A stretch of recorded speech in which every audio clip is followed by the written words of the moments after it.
Merci au Père Bernard. Merci à vous, Auguste Assemblée, d'être venus nombreux. Vous êtes venus nombreux à cette récollection paroissiale et je prie simplement que chacun d'entre nous, nous puissions tirer profit de cette récollection à la découverte de la vérité. Je commence mon propos par une anecdote authentique. Dimanche dernier, à la sortie de la messe de 9h30, à la porte de l'église paroissiale de Saint-Joseph de Médina, pendant que je saluais les fidèles, j'ai été interpellé par un monsieur qui semble bien me connaître. Une phrase m'a laissé bouche bée pendant quelques secondes. Merci Père, tu as touché l'esprit et le cœur, mais surtout l'esprit. Quelle a été ma surprise d'entendre de tels propos. Qu'ai-je dit qui ait autant touché les esprits? J'ai réfléchi durant toute la semaine à ce que je devrais vous dire et comment vous le dire. Aujourd'hui, je prie de toucher plus le cœur que l'esprit. En effet, l'esprit est sujet à oubli. On oublie vite maintenant. Le cœur ou l'âme, si vous préférez, est non seulement immortel, mais il est le sanctuaire secret où se construit, se déconstruit et se reconstruit. Le sanctuaire où se décide, se répand et se consolide. L'homme bon tire le bien du trésor de son cœur qui est bon, et l'homme mauvais tire le mal de son cœur qui est mauvais, car ce que dit la bouche, c'est ce qui déborde du cœur, nous dit Jésus dans l'Évangile selon saint Luc, au chapitre 6, les versets 43 à 45. Aujourd'hui, je veux donc toucher plus le cœur que l'esprit. C'est pourquoi, contrairement à mes habitudes, vous ne trouverez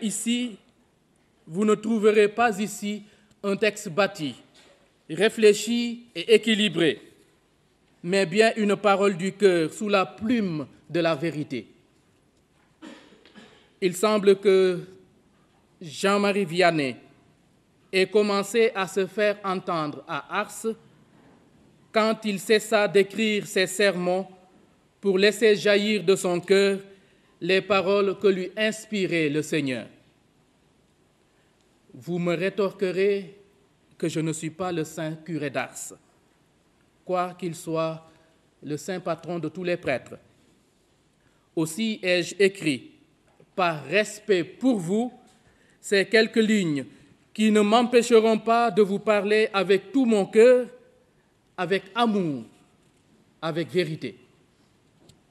Oui, je vous aime tous, et parce que j'ai un grand amour pour vous, le peuple de Dieu qui se trouve à Saint-Pierre-des-Baobabs, je me dois de vous parler en vérité, sans masque ni gants.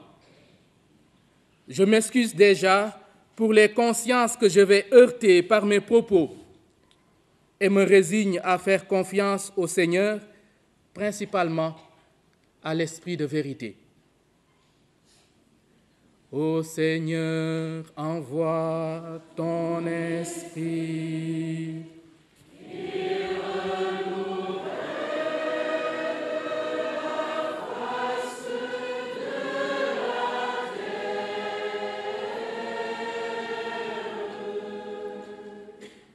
Viens, Esprit créateur, nous visiter, viens éclairer l'âme de tes fidèles. Emplis nos cœurs de grâce et de lumière, toi qui créas toutes choses avec amour. Toi le don, l'envoyé du Dieu très haut, tu t'es fait pour nous le défenseur. Tu es l'amour, le feu, la source vive, force et douceur de la grâce du Seigneur. Donne-nous les 7 dons de ton amour, toi le doigt qui œuvre au nom du Père, toi dont il nous promet le règne et la venue, toi qui inspires nos langues pour chanter. Ô Seigneur, envoie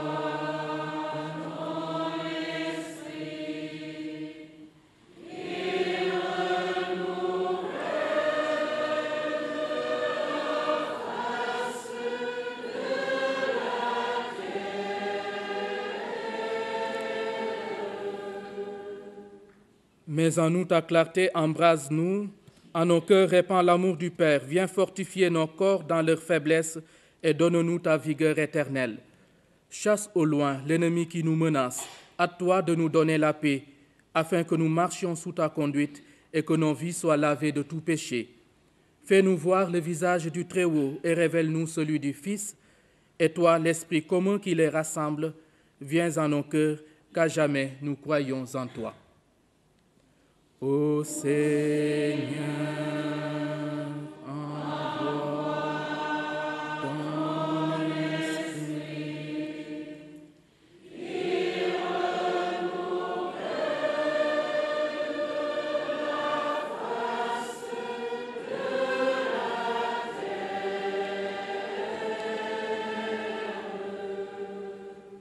Gloire au Père, au Fils et au Saint-Esprit.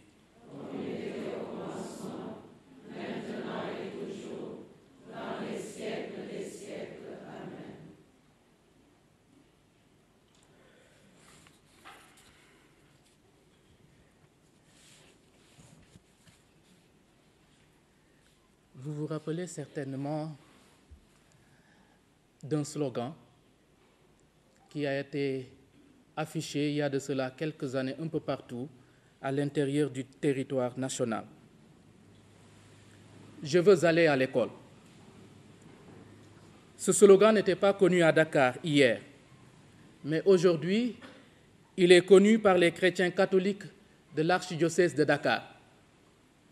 Et cela grâce à l'invitation de Monseigneur Benjamin Ndiaye de mettre tous les fidèles de l'archidiocèse dont il a la charge à l'école du Christ 3V, voix, vérité et vie. En 3 années, nous aurons tous une capacité en un domaine religieux au moins. L'invitation du pape François à former les fidèles laïcs de nos églises locales, invitation faite lors de la dernière visite ad limina de nos pères évêques à Rome, trouve ici un écho favorable. Pour valider les modules de cette année, il y a le passage obligé de la récollection. Mais qu'est-ce que c'est? Je commence d'abord par vous définir, selon ma vision, c'est quoi une récollection? Pour moi, qu'est-ce que c'est une récollection? Cela, c'est dans une grande introduction. En droit, nous insistons beaucoup sur les introductions. Donc, vous allez souffrir avec moi d'être long pour l'introduction. Si nous regardons les dictionnaires de français, je ne vais pas en citer. Très souvent, je n'en ai pas trouvé encore, au fait. Il n'y a pas de définition de récollection. Le français ne connaît pas de récollection, j'ai l'impression. Alors que nous sommes nous, chrétiens catholiques, nous savons bien mettre des mots sur le terme récollection. C'est dire la spécificité du mot récollection, sa spécificité qui renvoie au vocabulaire religieux. La récollection est un terme connu, mais mal explicité. C'est pourquoi je nous invite aujourd'hui à emprunter une démarche assez simpliste. Nous l'entendrons souvent à la radio, dans une chronique appelée « Les mots de l'actualité ». On décortique les mots, en vérité. En français facile, récollection renvoie à faire silence, à sortir, à se retirer, à aller au loin. Nous sommes allés au loin aujourd'hui. Mais en réalité, c'est bien plus que cela. La racine de récollection, qui est le mot « coller », vient me conforter dans cette idée. Ce qui m'amène d'ailleurs à revisiter son étymologie. Le mot « récollection » pourrait venir de 3 verbes latins au moins. Recolo, qui veut dire cultiver de nouveau, visiter de nouveau, restaurer, repasser dans son esprit. Recoligo, qui veut dire rassembler, reprendre, ressaisir. Et confero, qui veut dire réunir, échanger des propos. De cette analyse sémantique et étymologique, nous pouvons dire que la récollection est une réflexion intérieure, une halte intérieure, que nous appelons communément examen de conscience.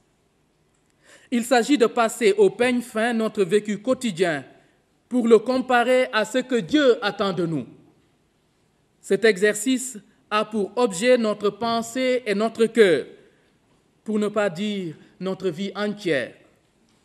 Il vise à voir et à recueillir nos débris et manquements personnels, familiaux et communautaires pour les filtrer et les épurer au feu de Dieu.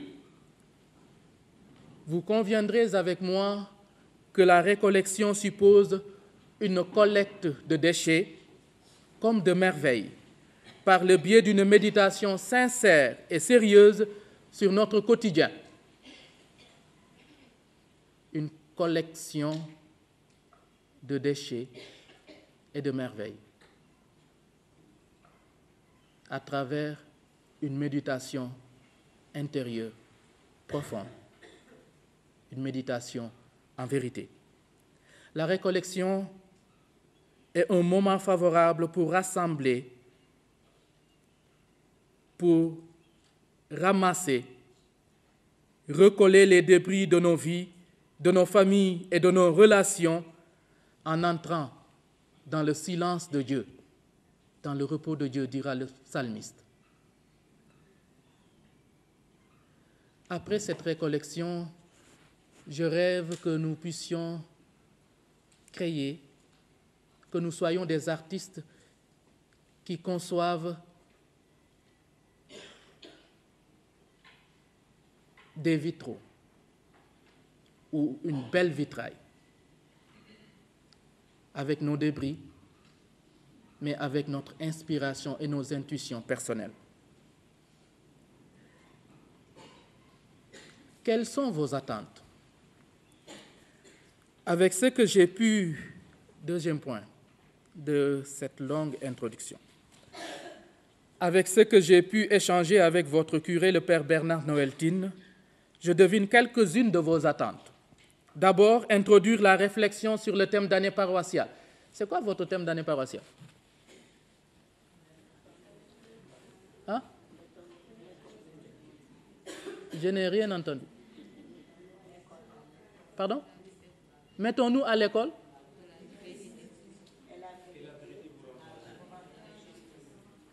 D'accord. Mettons-nous à l'école du Christ vérité et la vérité vous rendra libre. C'est ça, non? Bon, je ne me suis pas trompé. Ensuite,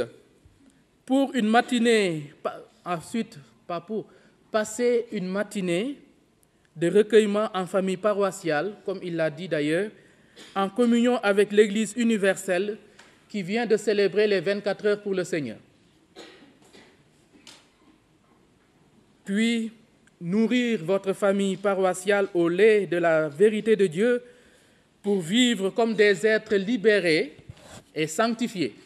Si je me trompe, dites, vous avez tapé à côté. Enfin, faire une évaluation à mi-parcours en cette mi-carême pour mieux nous projeter vers Pâques, la solennité des rachetés. Est-ce que c'est ça vos attentes? Je ne me suis pas trompé. Père curé, c'est bien ça? Bon, il faut bien qu'on définisse les objectifs. Et en fonction, je vais vous partager ce que je pense et vous dire ce que le Seigneur peut-être attend de vous. C'est ça, vos attentes. D'accord. Vos attentes s'opposent à mes limites, oui, et mes faiblesses. Des raisons pour m'enfuir comme Jonas, il y a. J'en dénombre 3 au moins. Je suis un prêtre en mission d'études à Dakar. J'ai des leçons à apprendre, des recherches et des lectures à faire, des devoirs et des TP à rendre. Oui, j'en ai. Demain, d'ailleurs, j'ai un TP à rendre. Deuxième raison, je suis un jeune par rapport à beaucoup d'aînés dans l'Assemblée qui ont une expérience bien plus grande et des connaissances certaines et certifiées. Troisième raison, je suis un incompétent. Oui, je suis un incompétent qui ne m'y connaît pas trop en matière de vie communautaire, en matière de vie paroissiale. Je n'ai fait que 4 ans de pastoral. Casanier également, je sais l'être, tout comme relationnel, malgré une dose d'intimité, de timidité au fait. Je suis assez timide. Pour autant de limites et de faiblesses, j'ai d'abord dit non. Le père Bernard m'a envoyé un message, je lui ai dit, je crois que tu t'es trompé de personne. Il a rappelé, je dis, je crois que tu t'es trompé. Il a insisté. Je lui ai dit, on verra. Donc il y a de cela 2 semaines. À force d'insister, j'ai dû me résigner à lui dire oui. Je ne pouvais plus me dérober. Ce fut comme Jonas dans le creux du ventre du poisson. Indépendamment de sa volonté première, il a dû se laisser conduire à Ninive pour travailler à l'avènement du règne de Dieu. Son courage et son zèle ont amené le peuple ninivite à revêtir les habits de deuil et à se convertir. Encore peu de temps, et Ninive sera détruite. La structure du texte méditatif que je vais vous livrer, cette méditation se déroulera en 3 temps. Le premier est une quête de sens. Nous irons à la découverte des mots de vérité et de liberté. Au deuxième temps, nous essayerons de cerner 3 appels que nous lance le Christ vérité aujourd'hui. Enfin, le troisième temps nous interpellera frontalement en nous ramenant aux origines de notre foi, le baptême. Rappelons-nous que de par notre baptême, nous sommes prophètes. Nous sommes d'abord prêtres, prophètes et rois. D'ailleurs, pour notre père évêque, l'archevêque Monseigneur Benjamin Ndiaye, ces 3 années sont à vivre sous la charpente diocésaine avec le support des 3 V, voix, vérité et vie. Les 3 V sont en lien étroit avec les 3 titres que nous avons acquis lors de notre entrée dans l'Église universelle, dans l'Église de Dieu. Prêtre, prophète et roi. L'année dernière, nous avons développé le thème de la voie, Jésus, chemin de sanctification, en insistant surtout sur la liturgie, en pensant à notre qualité de prêtre. Cette année, nous réfléchissons sur la vérité. Nous pensons à notre qualité de prophète. Premièrement, grand 1, donc 3 points je vous ai dit, nous passons directement au grand 1. Il faut que je fasse vite pour que je vous laisse la parole. À la quête de sens, je l'ai intitulé comme suit, à la quête de sens, ou une découverte des mots de liberté et de vérité. Dans cette première partie, je me propose d'aller à la recherche de définition des mots phares de notre méditation, vérité et liberté. Mais détrompez-vous, vous n'y trouverez aucune définition qui vous corresponde, puisque je me complais à ne pas en donner. Voyez donc dans cette partie une seconde introduction pour essayer de cerner les mots énoncés plus haut. Qu'est-ce que la vérité? Vous vous rappelez de cette question? Qu'est-ce que la vérité? Qu'est-ce que la vérité? Qui avait posé la question? Et il a posé la question à qui? Oui, et qui a posé la question à Jésus? Pilate. Pilate pose la question à Jésus de savoir qu'est-ce que la vérité. Merci, très bonne réponse. Si on était à l'église, j'allais te donner une médaille.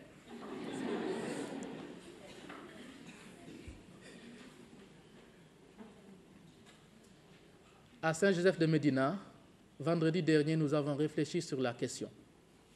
Donc, je n'ai pas cherché loin. J'ai repris ma réflexion de vendredi là. Et c'est ce que je vais vous servir. Pour moi, la vérité, c'est une personne, ou au pire des cas, un attribut divin. Pour moi, la vérité, c'est une vertu chrétienne.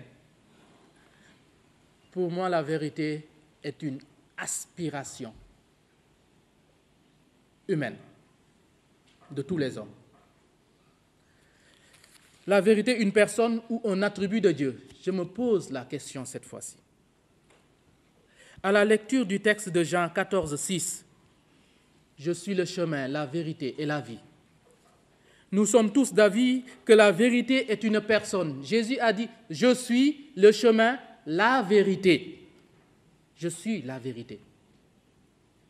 La vérité se reconnaît donc en la personne du Christ, en chair et en os.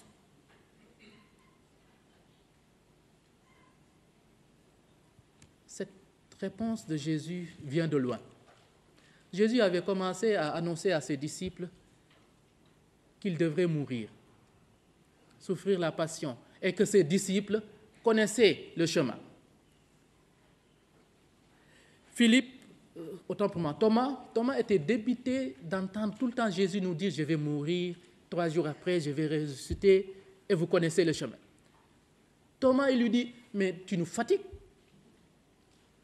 Nous ne connaissons même pas là où tu vas. Comment connaîtrons-nous le chemin ?»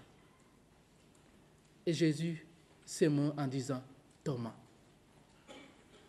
il y a tellement longtemps que tu as toujours été avec moi. Tu ne sais même pas où je vais. » Il lui dit « Je suis le chemin, la vérité et la vie. »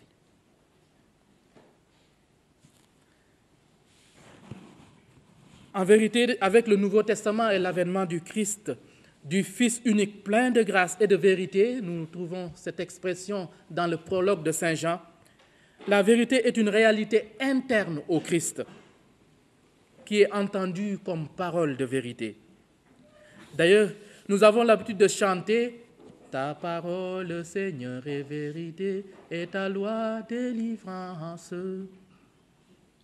Parce que nous avons l'habitude de chanter que la parole du Seigneur est vérité, rappelons-nous que dans le prologue de Saint Jean, Jésus est déclaré comme étant la parole faite chair. Alors c'est cette parole faite chair qui est vérité. C'est en droite ligne avec la conception johannique du Christ messianique.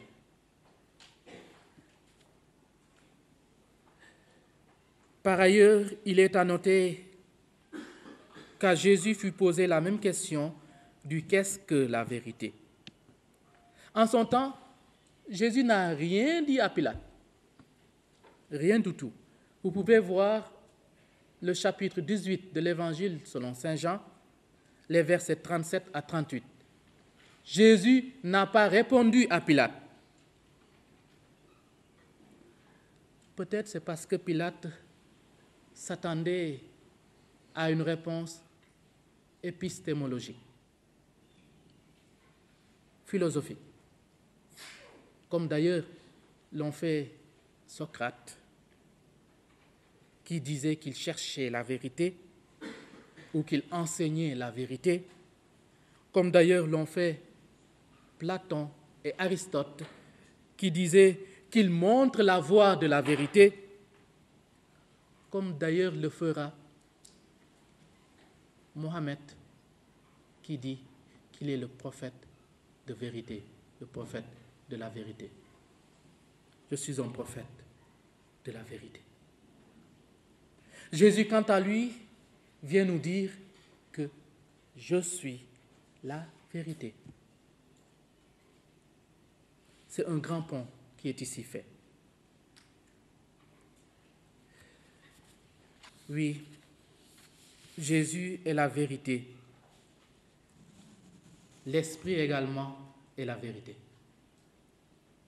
Nous trouvons dans la première épître de Saint Jean, au chapitre 5, verset 6, l'Esprit est la vérité.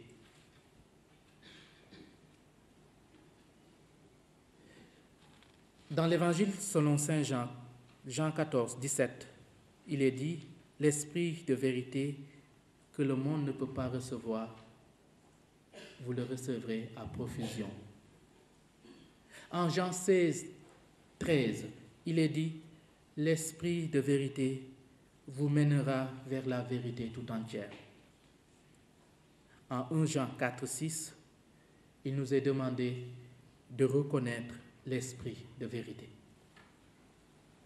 Oui, chers amis, l'Esprit est la vérité. C'est pourquoi Jésus nous prévient. Il nous dit, tous les péchés seront pardonnés, sauf le péché contre l'Esprit.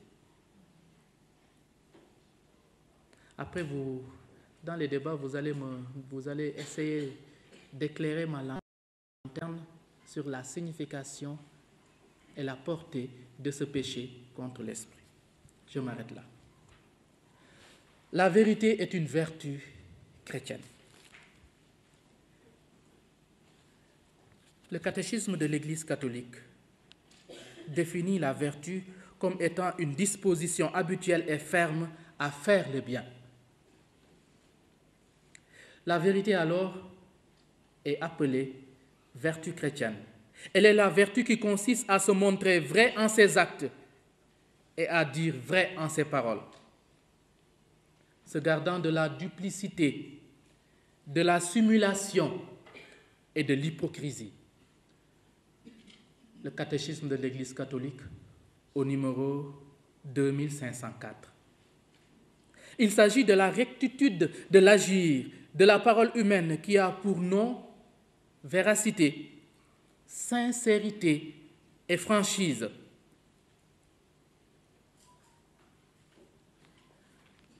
La vérité est enfin une aspiration humaine.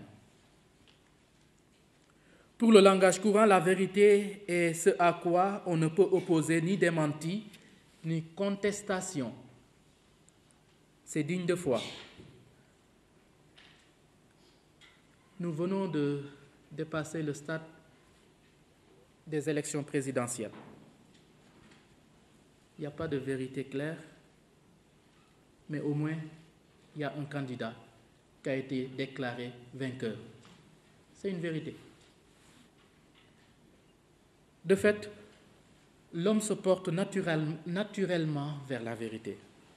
Il est tenu de l'honorer et de l'attester.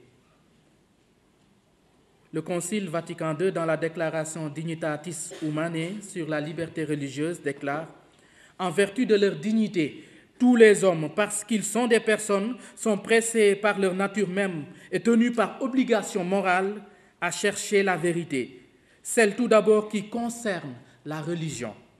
Ils sont tenus aussi à adhérer à la vérité dès qu'ils la connaissent et à régler toute leur vie selon les exigences de la vérité. » Numéro 2 de Dignitatis Humanae.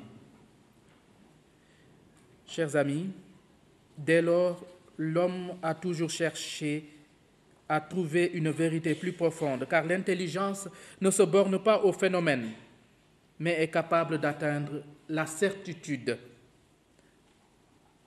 L'intelligence est capable d'atteindre avec certitude la réalité intelligible en dépit de l'obscurité et de la faiblesse due au péché.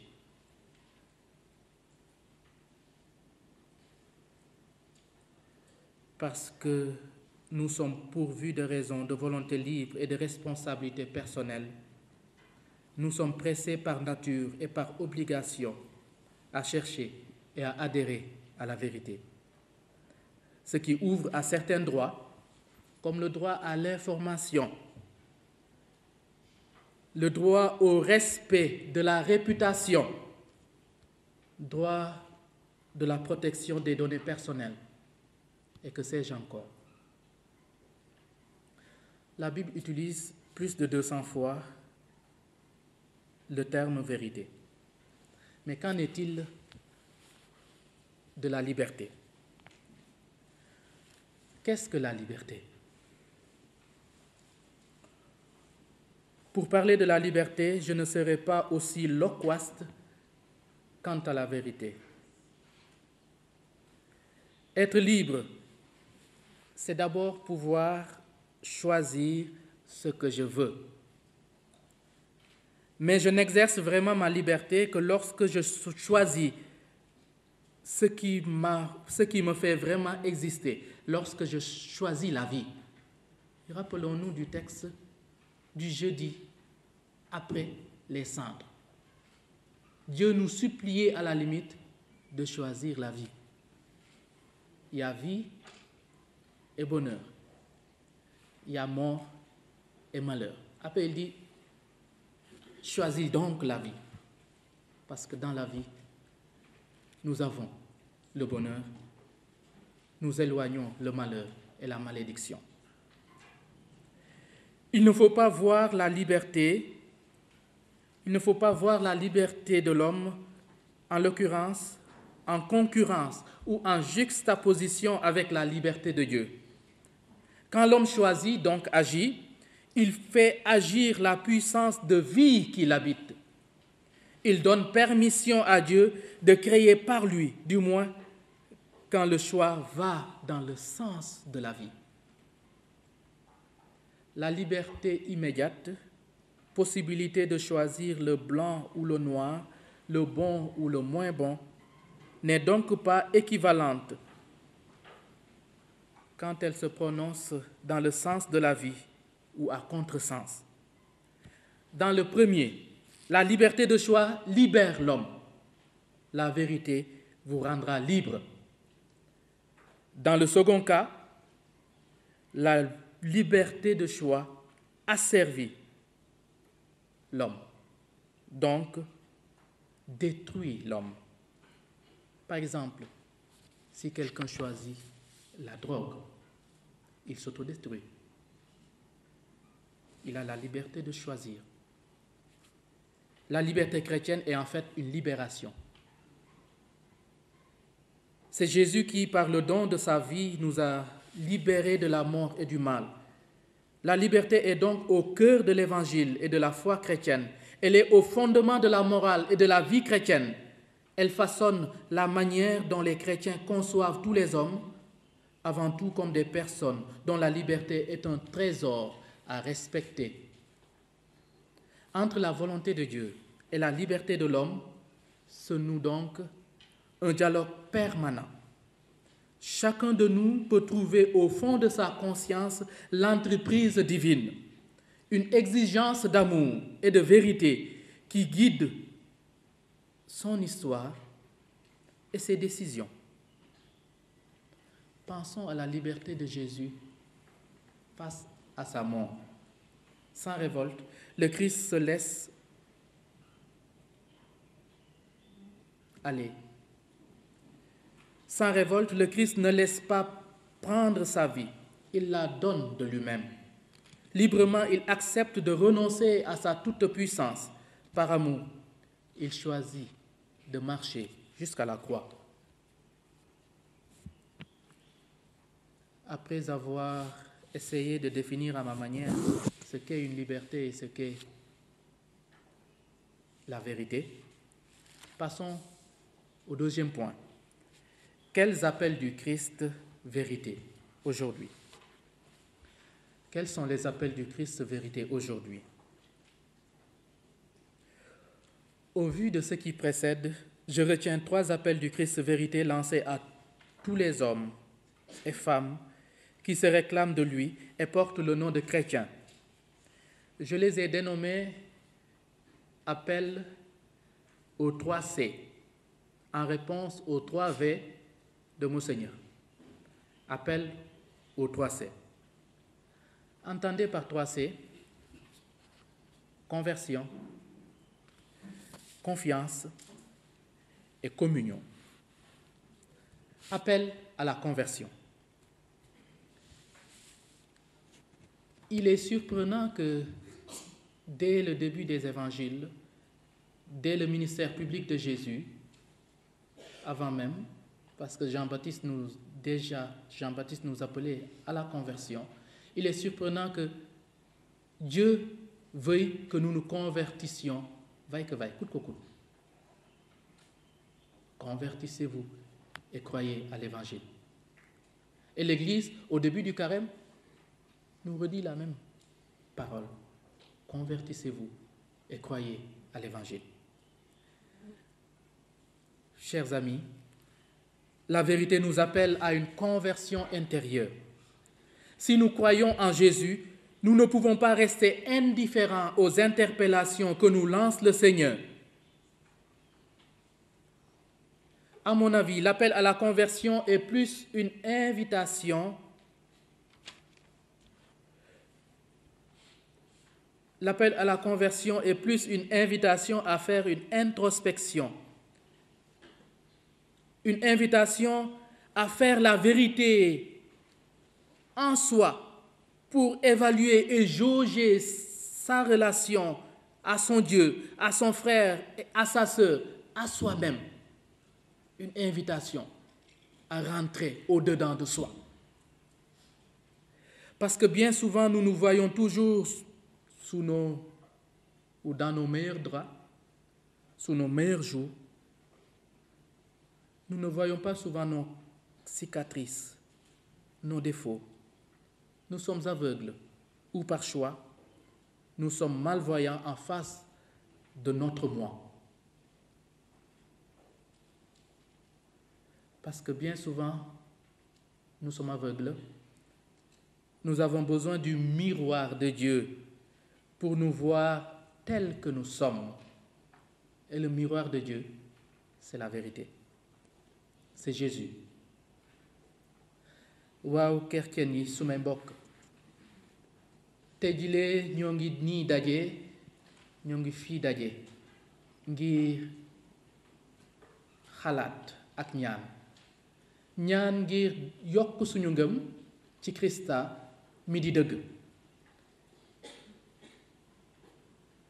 Laajte nañu suñu bopp lan mooy dëgg.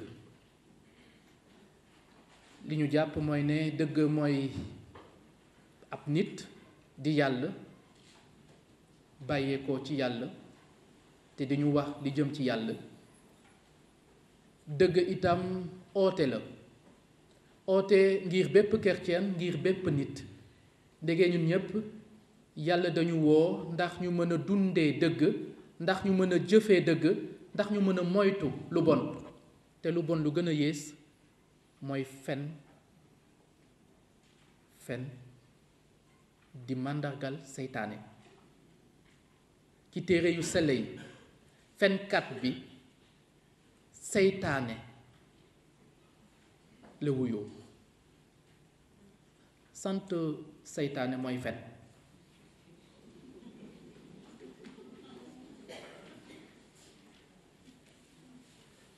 Chers amis, la vérité qu'est Jésus nous permet de nous mirer sans glace ni peur, puisque la grâce du pardon nous est toujours accordée. Jésus nous a rachetés une fois pour toutes. Son pardon se renouvelle toujours, chaque matin, nous dit le psalmiste. Nous avons la rémission de nos péchés grâce au sacrement, spécialement le baptême, l'Eucharistie, la pénitence, réconciliation. Dans sa dernière exhortation apostolique, Gaudete et Exsultate, du pape François, signée le 19 mars 2018, et rendue publique le 9 avril 2018, solennité liturgique de l'Annonciation du Seigneur. Rappelez-vous que l'année dernière, l'Annonciation était décalée. Donc l'exhortation du pape n'a pas encore fait une année. Ceet bu bees la. Ceet bu bees dañ koy seet si seet si ceet bu bees bi mooy lan mooy ne ñun ñëpp yor nañu portable, am nañu internet, bu ñu bindee exhortation du pape rek dañ ko jox.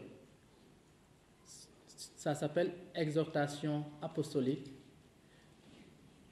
Gaudete et Exsultate. Si c'est compliqué pour vous, mettez appel à la sainteté dans le monde actuel 2018 et vous l'aurez en français. Moi, je vous conseille de lire directement pour ne pas perdre du temps. D'aller directement au chapitre 3. Vous lisez le chapitre 3, le chapitre 4, vous êtes rassasié. Oh oui. Le premier chapitre, c'est une introduction. Le deuxième chapitre parle des dérives. Là, c'est un peu théologique et philosophique. Le pape dénonce là les hérésies actuelles. Il parle du gnosticisme et du pélagianisme. C'est très compliqué, non? On passe ça. On va directement au troisième chapitre. Et là, le pape s'adresse à chacun d'entre nous. Il parle des béatitudes. Il prend béatitude par béatitude et il nous y adresse de belles paroles. J'en suis sûr, si vous commencez à lire le troisième chapitre, si c'était au séminaire, on va dire, même quand on sonne, ou à Saint-Jean, même si on sonne là, vous n'entendrez pas. Vous allez vouloir finir. C'est pas long et c'est très accessible. Je vous lis simplement le paragraphe 14. François nous appelle dans cette encyclique à vivre la sainteté au quotidien. La sainteté n'est pas quelque chose à acquérir. La sainteté, ce n'est pas demain. La sainteté, c'est aujourd'hui. Il écrit: pour être saint, il n'est pas nécessaire d'être évêque, prêtre, religieux ou religieuse. Bien des fois, nous sommes tentés de penser que la sainteté n'est réservée qu'à ceux qui ont la possibilité de prendre de la distance par rapport aux occupations ordinaires afin de consacrer beaucoup de temps à la prière. Il n'en est pas ainsi. Nous sommes tous appelés à être des saints en vivant avec amour et en offrant un témoignage personnel dans nos occupations quotidiennes, là où chacun se trouve. Es-tu une consacrée ou un consacré? Sois saint en vivant avec joie ton engagement. Es-tu marié? Sois saint en aimant et en prenant soin de ton époux et de ton épouse, comme le Christ l'a fait avec l'Église. Es-tu un travailleur? Sois saint en accomplissant honnêtement et avec compétence ton travail au service de tes frères. Es-tu père, mère, grand-père ou grand-mère? Sois saint en enseignant avec patience aux enfants à suivre Jésus. As-tu de l'autorité? Sois saint en luttant pour le bien commun et en renonçant à tes intérêts personnels. Numéro 14, de Gaudete et Exsultate. Chers amis, la sainteté, c'est la vérité de notre être de chrétien et de fils de Dieu. N'en doutons pas un instant. Deuxième, c'est appel à la confiance. Toutes les allusions à la vérité en Jean sont en lien avec la passion de Jésus. C'est un signal fort pour nous rappeler que la vérité se trouve et se découvre, s'accepte et se dit dans la douleur, la souffrance, la peine et la croix. Pour vivre dans la vérité devant lui, nous serons enclins à souffrir et la dérision et la médisance et l'incompréhension et le rejet. Qu'à cela ne tienne, la bonne nouvelle doit être semée partout malgré le sol, les intempéries et les apories de la vie. C'est une des merveilleuses missions commando des rachetés de Pâques. Ce qui nous reste à faire, c'est de garder foi et confiance en Dieu qui entretient, arrose et nourrit la graine semée. Faire confiance en Dieu revient à s'abandonner en lui, à avoir foi en la conversion de l'autre, à croire en l'autre.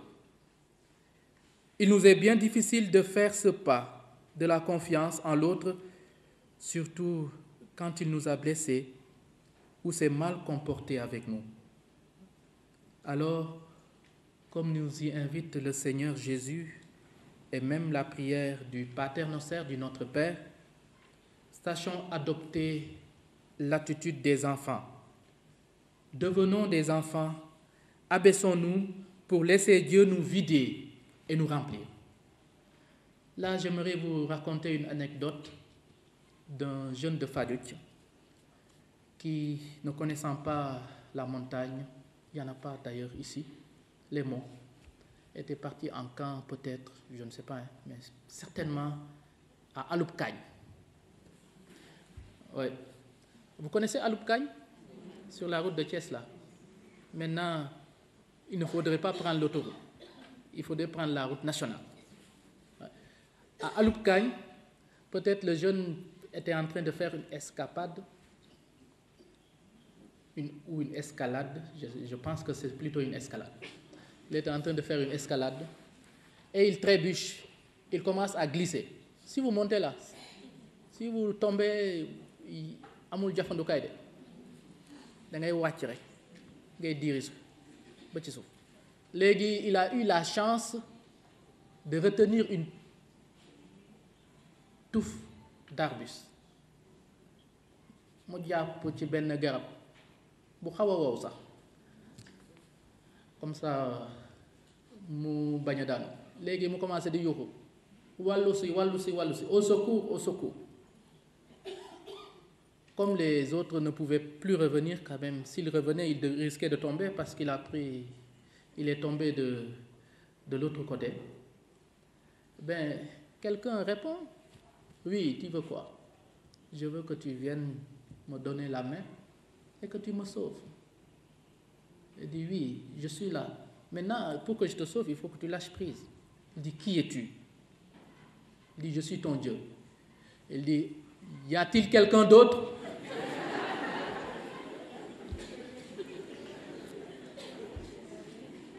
Y a-t-il quelqu'un d'autre? Il n'a pas fait confiance. Alors que s'il lâchait prise, Dieu pouvait le supporter, comme font les sapeurs-pompiers, non? Hein? Et le libérer. Mais c'est oser quand même de lâcher. Hein? Dieu nous demande de lâcher. Chers amis, refusons nos fausses sécurités. Souvent, nous mentons parce que nous disons, ben, c'est moins grave. Hein? Comme ça, dañuy fen ñu le moo gën fen moo gën li gën mooy noppi li gën mooy noppi.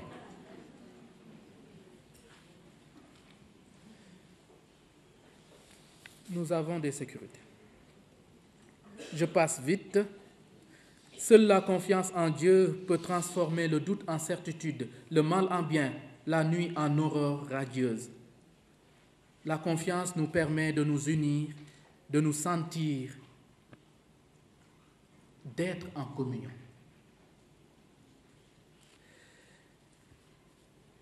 Troisième, c'est appel à la communion.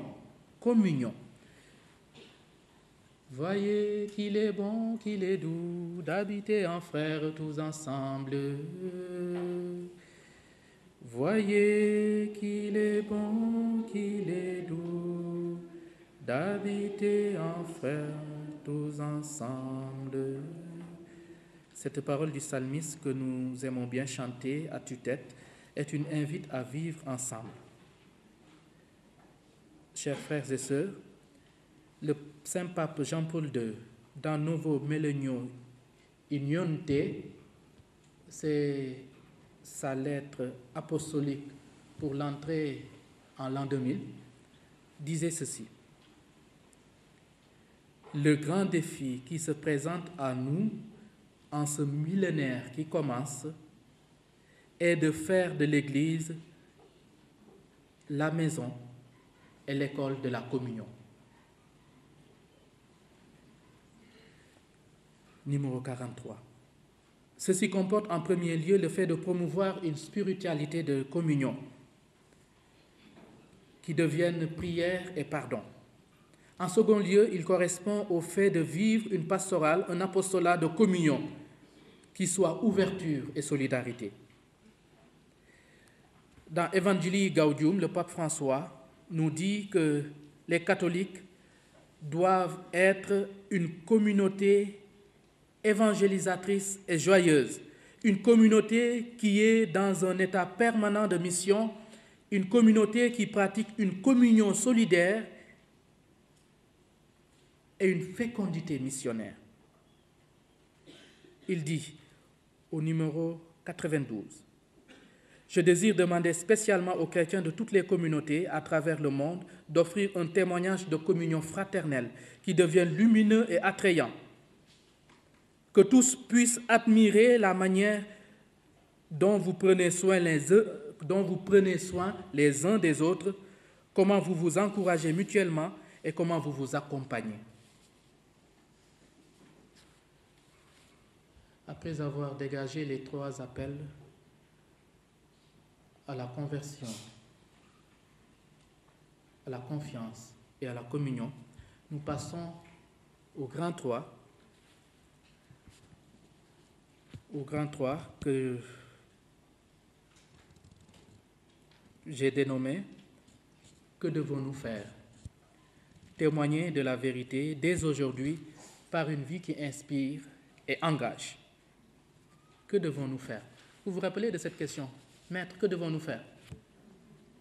Le jeune homme riche, d'accord. Mais avant le jeune homme riche, Jean-Baptiste s'est confronté à cette question. Les foules venaient vers lui pour lui demander « Tipo et Somen, que devons-nous faire ?» Oui. Ici, je me veux plus pratique. J'ai choisi 3 lieux bien fréquentés pour nous interroger et nous interpeller. Un préambule s'impose pour introduire la question pratique liée au témoignage. Les catholiques, nous sommes des prophètes pour dire et pour faire la vérité, de par notre baptême. Le prophète, qui est-il? Le prophète est d'abord celui qui se tient en présence d'un autre. Il est le porte-parole de Dieu, un messager. Il dénonce les dérives du peuple. Il corrige, sanctionne, punit. Il enseigne et éduque. Il révèle des vérités cachées au commun des mortels, au nom de Dieu qui l'inspire. Il dit la vérité en tout. Le prophète est défini par un exégète, il s'appelle Pierre Guibert, comme un maître de vérité qui dit la vérité coûte que coûte, celle du Dieu vrai et unique, et qui conduit l'auditeur sur un chemin de vérité. Il dit, mais il devrait conduire l'autre vers. Alors, quelques implications.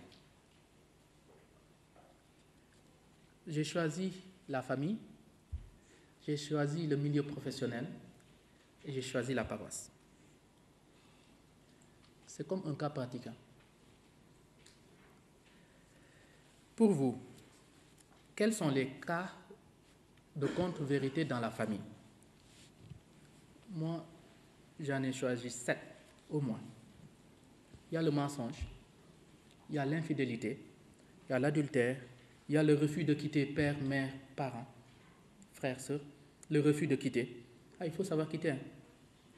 On a dit, l'homme quittera son père et s'attachera à sa femme. Pas le contraire. Je vous ai dit que je vous parlerai en vérité. Ça se passe ici. Il faut savoir quitter. C'est vrai, quitter maison, d'accord. On peut quitter maison. Mais il y a ceux qui ont quitté maison et qui n'ont pas réellement quitté. Homme comme femme. Il y a les attaches, nos attaches. Nos attaches à des amis, à des amitiés, à des copains, à des copines, nos attaches à l'argent, au pouvoir, même au portable, aux tablettes, Facebook, et quoi encore? WhatsApp, Twitter, et voilà. J'en suis sûr, il y a ceux qui sont connectés et qui communiquent dans la salle, à Facebook. C'est une addiction.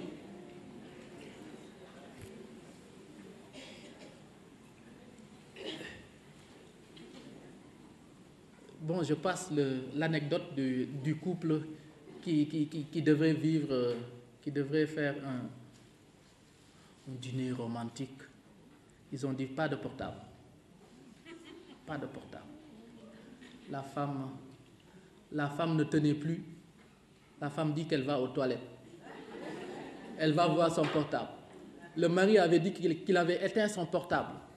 La femme se lève, le mari sort son portable et commence à lire. Il se met à rire aux éclats. La femme arrive. Tu riais de quoi? Rien.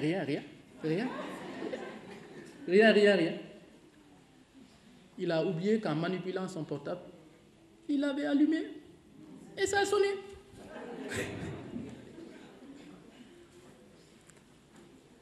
Mais la dame aussi était partie voir son WhatsApp et Facebook. Il y a la double vie également dans nos familles. Il y a des parents qui sont trop gentils avec leurs enfants. Il y a d'autres qui sont intransigeants avec leurs enfants. Mais au dehors, c'est tout à fait le contraire. Les gens qui sont gentils à la maison, au dehors, ils sont durs. Les gens qui sont intransigeants à la maison, au dehors, ils sont les papas de tout le monde. Et les mamans de tout le monde. Hein? L'ombre du rognier. Vous connaissez l'ombre du rognier? Le père Bernard l'aime bien. L'ombre du rognier. Il y a, chers parents, chers amis, le gaspillage également dans nos familles. Beaucoup de gaspillage, beaucoup. Ce sont des contre-vérités. Gaspillage durant les fêtes, gaspillage pour un simple repas, gaspillage de la nourriture même, ou de l'eau, ou de l'électricité. Développement durable. Point de vigilance, je nous appelle à une éducation à la vérité et à la responsabilité, et non au mensonge et à la terreur. Une conviction. La vérité est une sécurité. La vérité nous sécurise et nous rassure. Ouais.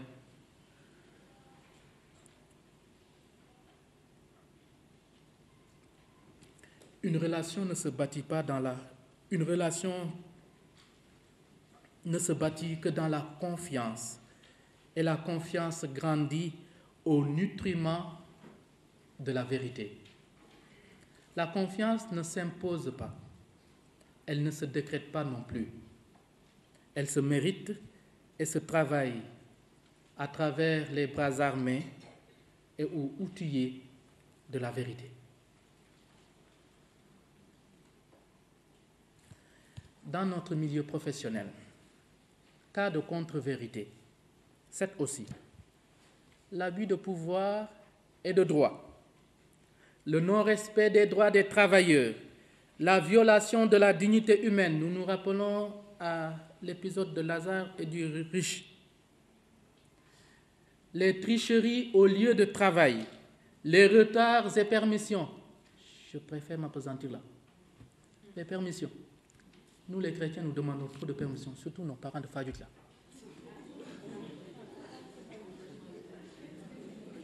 Hein? Permission. Liggéeyu jàmbur la ñu yor. C'est ma spécialisation. RH. Les gens ne cessent de nous interpeller dans ce sens.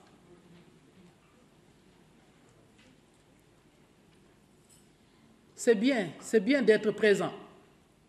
Mais peut-être, nous, pasteurs, nous gagnerions également à rassembler les enterrements. Nous ne pouvons pas, à la vitesse croisière de nos morts actuellement. Vous vous imaginez chaque semaine partir?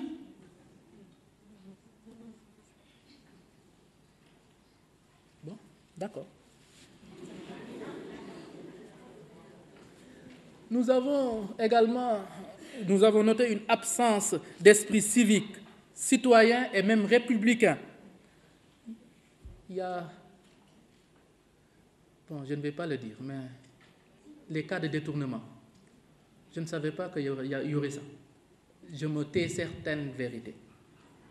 les cas de détournement, les cas de gaspillage, les cas de pillage ne nous honorent pas. En tant que citoyen, point barre, et en tant que citoyen chrétien catholique, qui sommes normalement appelés à être des modèles.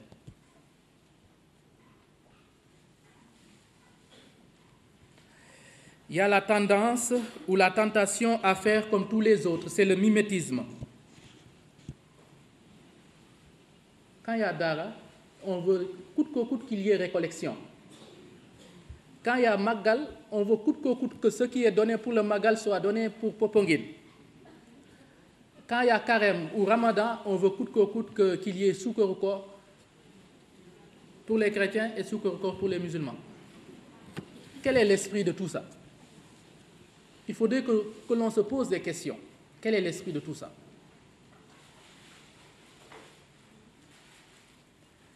C'est très bien de réclamer son dû, mais la réclamation ne se limite pas au Carême ou à Popongine.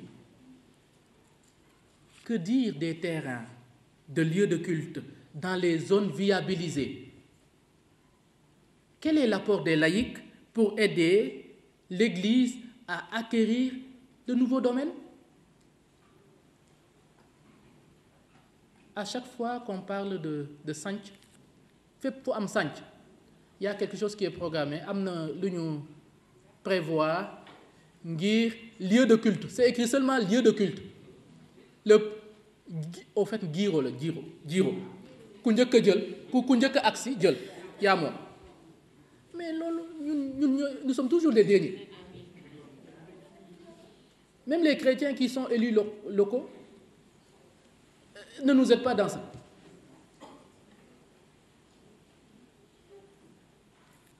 Nañu giro là. Point de vigilance, une éducation à la vérité dans nos gestes et dans nos décisions. Ma conviction est celle-ci. La vérité nous appelle à plus de transparence et à la bonne gouvernance ou bonne gérance.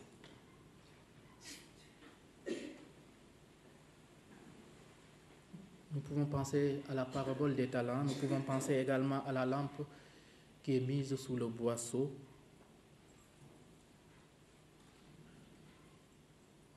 La vérité ne se cache pas, chers amis. Tôt ou tard, elle finit par émerger au grand jour. Dénonçons le mensonge. Misons sur la vérité, mais pas seulement. Misons sur la vérité dans la charité. Il est de ces vérités qui font plus de dégâts que le mal. Le langage de vérité a ainsi une pédagogie ou même une posologie. Dieu n'a pas tout dévoilé en nos jours. Il l'a fait progressivement. Nous également. Le médecin, quand nous allons nous faire consulter, le médecin diagnostique notre maladie. Il nous demande de faire d'autres analyses. Il nous donne une prescription médicale pharmaceutique. Mais s'il donne trop de médicaments, il y aura overdose et mort. S'il donne très peu de médicaments, il y aura résilience, résistance, puis mort. Il faut le juste milieu. Et pour avoir ce juste milieu, il faut la charité.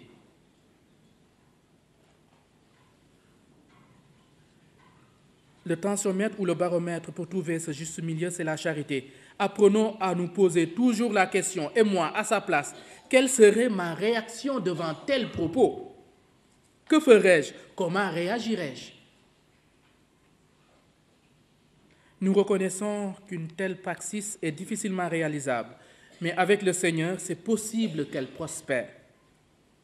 C'est pourquoi il nous est demandé de toujours prier avant de dire certaines vérités. Il arrive même qu'à la suite de notre prière, nous nous décidions de nous taire.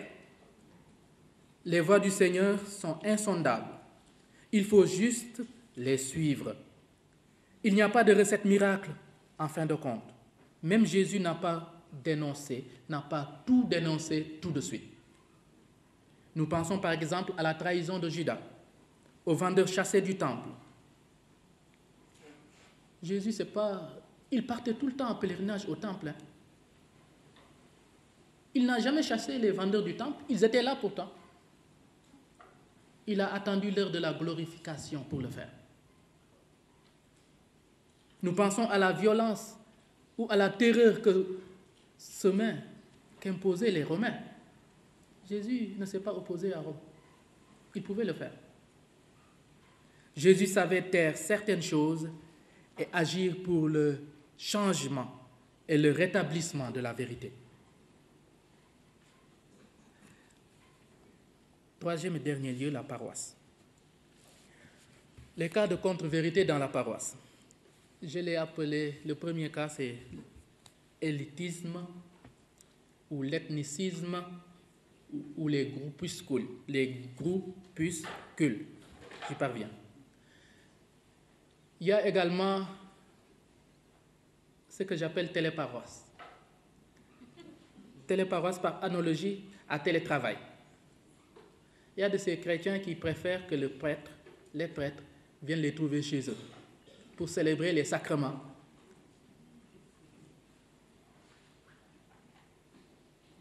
Même pour la confession.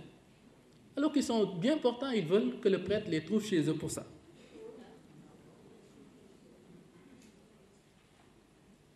Nous sommes appelés à la communion. Il y a un manque d'engagement criard. Les chrétiens sont comme des spectateurs de cinéma. On s'assoit, on regarde le film qui se déroule tout bonnement. Et quand c'est fini, chacun rentre chez soi. Il y a les chrétiens sous-marins qui ne viennent à l'église que s'ils voient leur intérêt être en jeu. Intérêt qui peut être familial ou qui peut être personnel. En cas de décès d'un parent proche, lors des fêtes, comme le mercredi des cendres, vendredi saint, ou récollection paroissiale.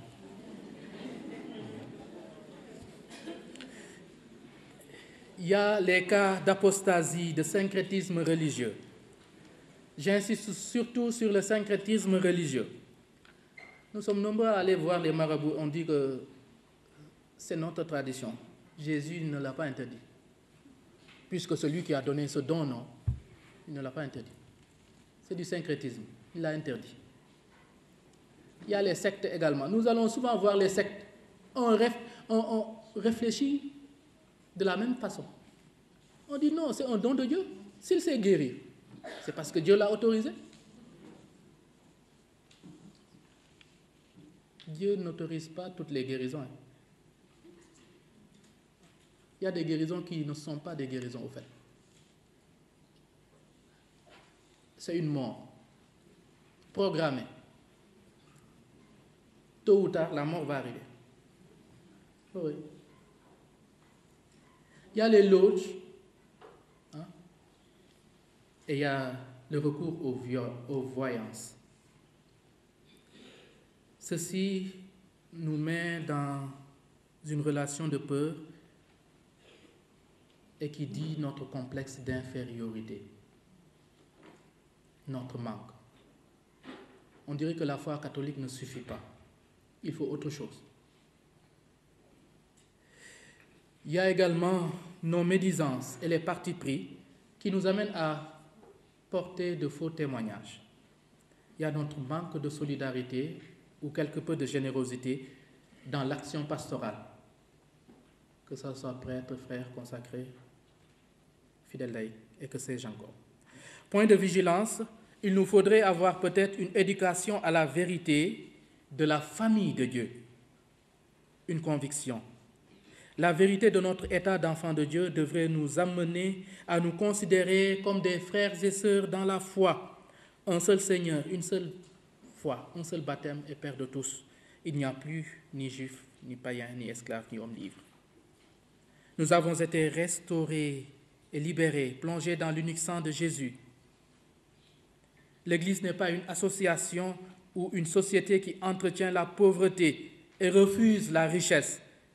Elle est appelée à s'occuper des pauvres pour les libérer et les rendre riches de Dieu, et riches des hommes et riches des biens.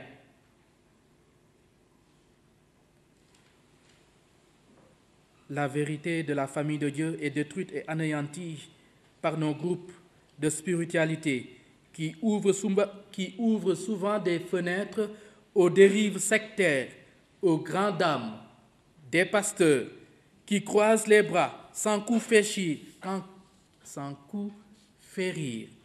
sans rien dire ni faire. Au nom de la vérité, nous devons faire corps et éloigner tout ce qui nous divise.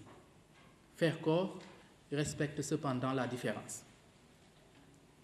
Au finish, la vérité nous rendra libres. Nous avons beau nous savoir libres et vivre comme tels, la vérité de notre parole donnée en toute liberté devra trotter toujours dans notre conscience. Que faisons-nous de nos engagements baptismaux, matrimoniaux et religieux? À chacun d'y répondre. La parole est à vous, je ne vais pas conclure. Merci.